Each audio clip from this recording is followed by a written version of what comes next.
Quand j'ai appris que Luc Trottier avait été déclaré non coupable du meurtre de son fils, j'ai eu l'impression d'arrêter de respirer.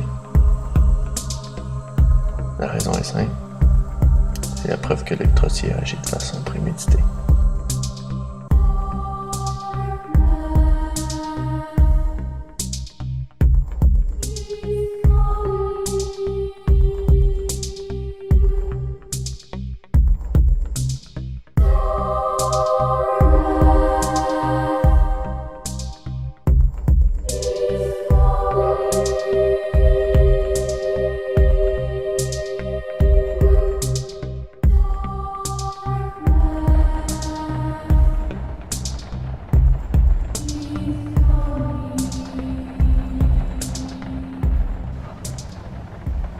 Salut la caméra. Hey, fais-moi pas tomber, d'accord. Je suis capable de sauter, mais je veux pas que tu me fasses tomber parce que ça fait plus mal tomber.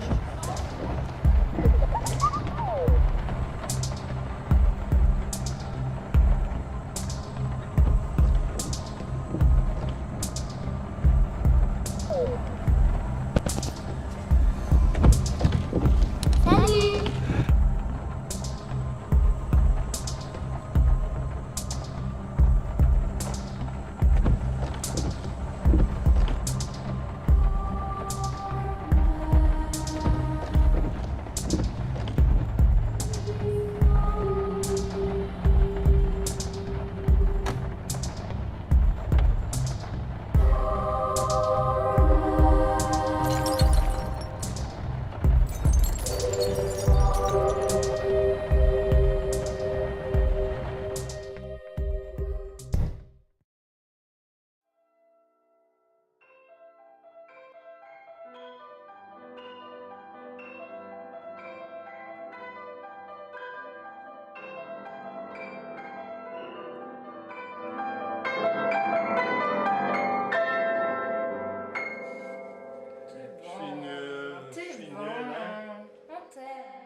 Il est bon.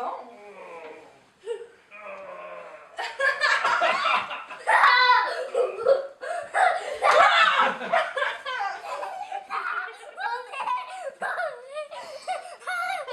est plus capable de respirer.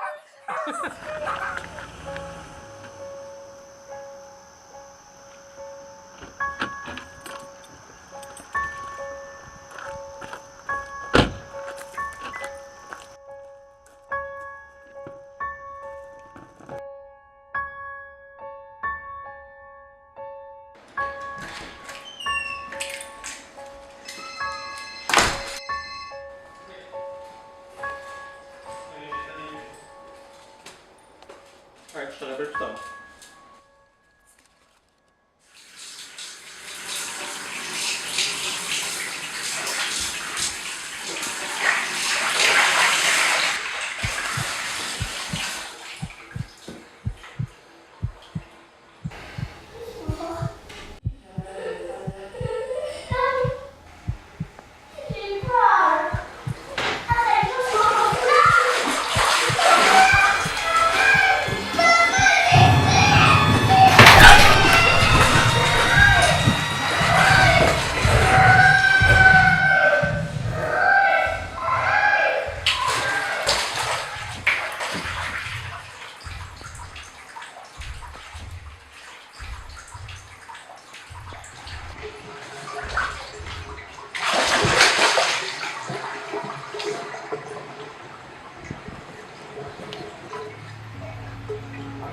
À première vue, ça semble sortir tout droit d'une série télévisée.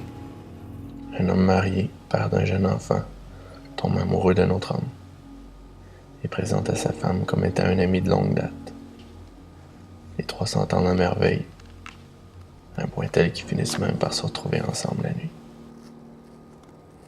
L'amant et la femme se retrouvent par contre un peu trop souvent ensemble aux yeux du mari, tellement que sa jalousie devient maladive.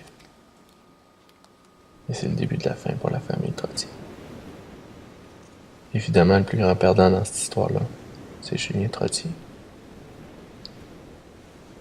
Julien, c'était le genre de garçon de 5 ans qui s'inquiétait pour l'environnement. Il voulait devenir ingénieur. Il voulait toujours tout réparer.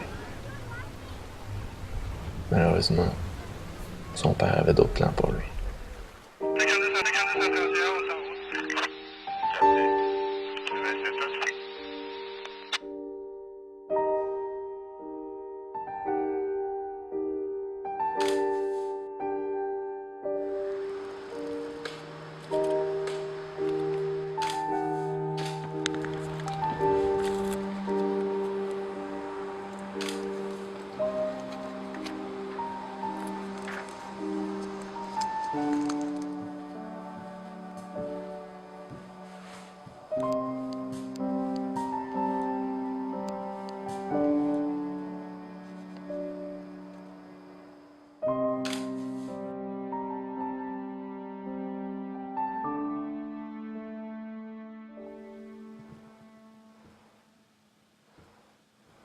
Salut Calo. Ouais, écoute, j'ai tout un scoop pour toi. Luc Trottier est mort.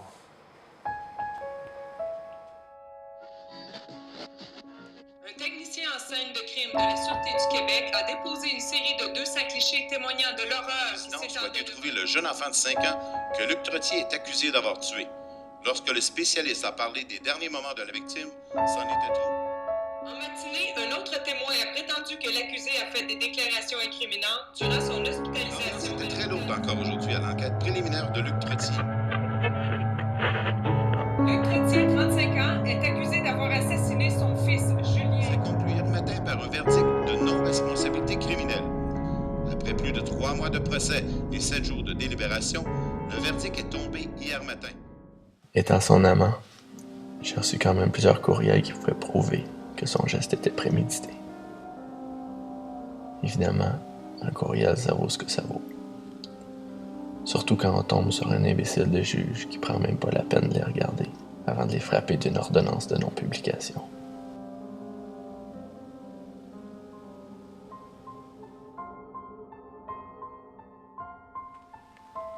J'ai essayé de rester muet aussi longtemps que j'ai pu. Et maintenant que le verdict est tombé, disons que l'anonymat me convient plus autant qu'avant.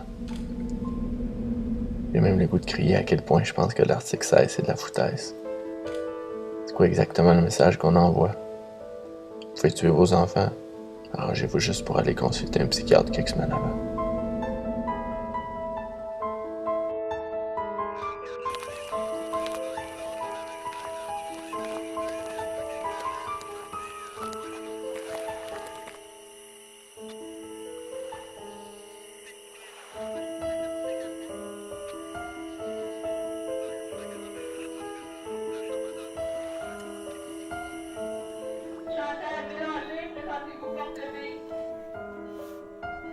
Le lieutenant-détective Thierry Brodeur s'est entretenu avec Enrico Salvatore pendant l'enquête. L'homme en question, un membre de gang de rue, venait de descendre un policier d'Ottawa. Il était assuré de passer le reste de ses jours en prison. Le détective Brodeur en a profité. Il savait qu'il n'y avait plus rien à perdre. Tout ce qui y manquait, c'était la coopération de Mireille.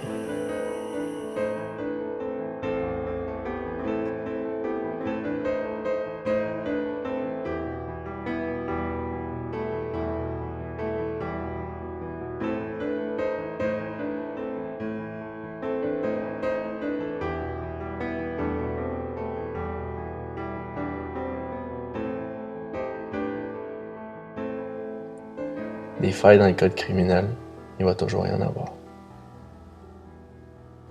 Faut juste pas se surprendre qu'on soit si nombreux à vouloir faire notre propre loi.